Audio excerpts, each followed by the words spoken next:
Hi friends, welcome to Shy Superland.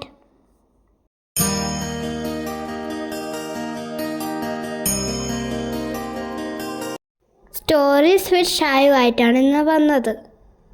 ബീർബലിൻ്റെ കഥയാണ് ഞാനിന്ന് പറയാൻ പോകുന്നത്. എൻ്റെ കടയുടെ പേര് ബീർബൽ ആൻഡ് മീർ.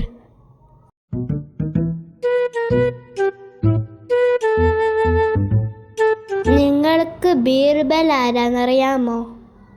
മുഗൾ രാജാവായ അക്ബറിൻ്റെ അഡ്വൈസറായിരുന്നു ബീർബൽ. ബീർബൽ അക്ബറിൻ്റെ പാട്ടുകാരനും കവിയുമായിരുന്നു.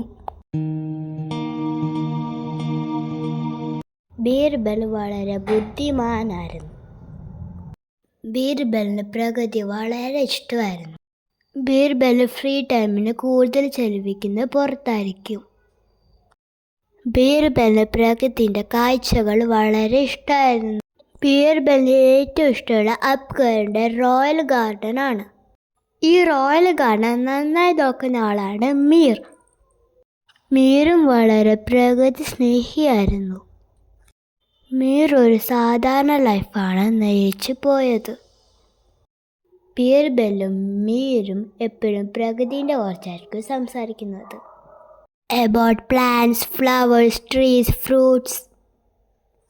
ബീർബൽ മീറിനെ നന്നായി ട്രീറ്റ് ചെയ്യുമായിരുന്നു.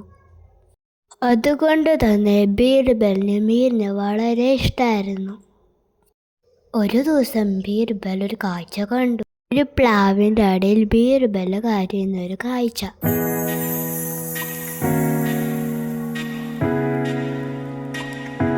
ബീർബൽ മീറിൻ്റെ അടുത്ത് പോയി ചോദിച്ചു, നീ എന്തിനാ കരയുന്നേ?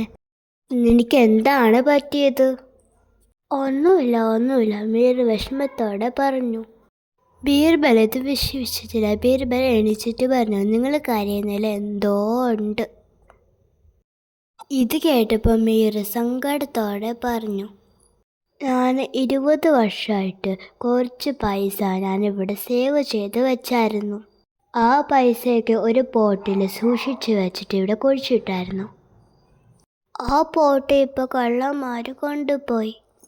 ഞാനിനി എന്ത് ചെയ്യും? മിർ കരയാൻ തുടങ്ങി. ബീർബലിന് വളരെ കഷ്ടം തോന്നി. ഇവിടെ എന്താ നടന്നതെന്ന് നിങ്ങൾ കറക്റ്റായി പറയൂ. ബീർബൽ പറഞ്ഞു, ഞാനിവിടെ വന്നിട്ട് കുഴിച്ചു നോക്കിയപ്പോൾ ആ പോട്ടിൽ ഒരു പൈസ പോലും ഉണ്ടായിരുന്നില്ല. ആ പോട്ടിലുണ്ടായിരുന്ന എല്ലാം പൈസ നഷ്ടപ്പെട്ടു. എനിക്ക് അറിയില്ല എന്താ ചെയ്യേണ്ടത്, മീർ പറഞ്ഞു. അപ്പം ബീർബൽ ചോദിച്ചു, നിങ്ങൾ പൈസ ഇവിടെ എന്തിനാ സൂക്ഷിച്ചു വെച്ചത്? നിങ്ങൾക്ക് വീട്ടിൽ സൂക്ഷിച്ചായിരുന്നല്ലോ. അപ്പം മീർ പറഞ്ഞു, ഞാൻ വിചാരിച്ചു ഇവിടെ ആരും കണ്ടുപിടിക്കില്ല എന്ന്. ഞാനത് വിചാരിച്ചു ഇതാണ് ഏറ്റവും സേഫസ്റ്റ് പ്ലേസ്. നിങ്ങളിത് ഇവിടെ സൂക്ഷിച്ചത് ആരോടും പറഞ്ഞായിരുന്നോ? ബീർബൽ ചോദിച്ചു. ഇല്ല, ഞാൻ ആരോടും പറഞ്ഞില്ല, മീർ പറഞ്ഞു. അപ്പോൾ ഇത് നിങ്ങൾ കുഴിച്ചിട്ടത് ആരോ കണ്ടായിരുന്നു.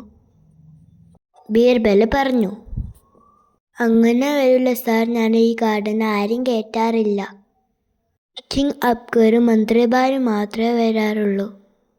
ഇത് കേട്ടപ്പോൾ ബീർബൽ പറഞ്ഞു, നിങ്ങൾ പറയുന്നത് ശരിയാ, എനിക്ക് കുറച്ച് സമയം തരൂ, ഞാനിത് കണ്ടുപിടിച്ചിട്ട് വരാം. ഇങ്ങനെ പറഞ്ഞ് ബീർബൽ പോയി. രാത്രിയും പകലും ബീർബൽ ഇതിനെ കുറച്ച് തന്നെ ചിന്തിച്ചു. ആരാ അയാളുടെ പൈസ എടുത്തത്? ആർക്കായിരിക്കും അതിനെ കുറിച്ച് അറിയുന്നത്? ബീർബൽ അടുത്ത ദിവസം കിങ് അക്ബറിൻ്റെ അടുത്ത് ചെന്നു. എനിക്ക് മന്ത്രിമാരോട് കുറച്ച് ക്വസ്റ്റ്യൻ ചോദിക്കാനുണ്ട്, please allow me. Yes Birbal, നിനക്ക് ചോദിക്കാം, അക്ബർ പറഞ്ഞു.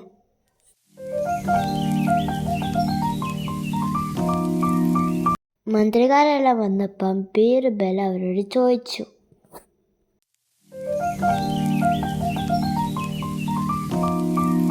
നിങ്ങൾക്ക് ആരെങ്കിലും അസുഖമുണ്ടോ? നിങ്ങൾ ആരെങ്കിലും മെഡിസിൻ കഴിക്കുന്നുണ്ടോ? അതിലുള്ള ഒരാൾ പറഞ്ഞു, യെസ്, എനിക്കൊരു ത്രോട്ട് പെയിൻ ഉണ്ട്, ഞാൻ 3-4 ദിവസമായിട്ട് മെഡിസിൻ കഴിക്കുവാണ്. എൻ്റെ ഭാര്യയാണ് എനിക്ക് മെഡിസിൻസ് ഉണ്ടാക്കി തരുന്നത്. നിങ്ങൾ എന്തൊക്കെ ചെടികളാണ് മെഡിസിന് യൂസ് ചെയ്തത്? ബീർബൽ ചോദിച്ചു. എനിക്ക് അതിൻ്റെ കുറച്ച് ഒരു അറിവില്ല, ആ മന്ത്രി പറഞ്ഞു. വേറെ ആരെങ്കിലും ഇങ്ങനത്തെ മരുന്ന് കഴിക്കുന്നുണ്ടോ? ബീർബൽ എല്ലാവരോടും ചോദിച്ചു. അപ്പോൾ ഒരു മന്ത്രി എണിച്ചിട്ട് പറഞ്ഞു, എനിക്ക് വയറ്റിലെ കുറച്ച് പ്രശ്നങ്ങളുണ്ടായിരുന്നു, അതുകൊണ്ട് എൻ്റെ വൈദ്യര് കുറച്ച് മരുന്നുകൾ തന്നു. ഓഹോ, ആരാണ് നിങ്ങളെ വൈദ്യർ? ആ വൈദ്യരെ ഇങ്ങോട്ട് കൊണ്ടുവരാൻ പറ്റുമോ? ബീർബൽ ചോദിച്ചു. ഓ, അതിനെന്താ, മന്ത്രി സംബന്ധിച്ചു. ഈ കഥ നമുക്ക് ഇവിടെ വെച്ച് നിർത്താം. ആരാണ് പൈസ എടുത്ത ആൾ? ബീർബൽ അത് കണ്ടുപിടിക്കുവോ? നിങ്ങൾക്ക് എന്താ തോന്നുന്നത്? Comment down. ഇതിൻ്റെ പാർട്ട് വീഡിയോ ആയിട്ട് ഞാൻ വീണ്ടും വരാം. Thanks for listening my story. If you like the content, please like, share, comment, subscribe to Shy Superland. Bye. Keep support me.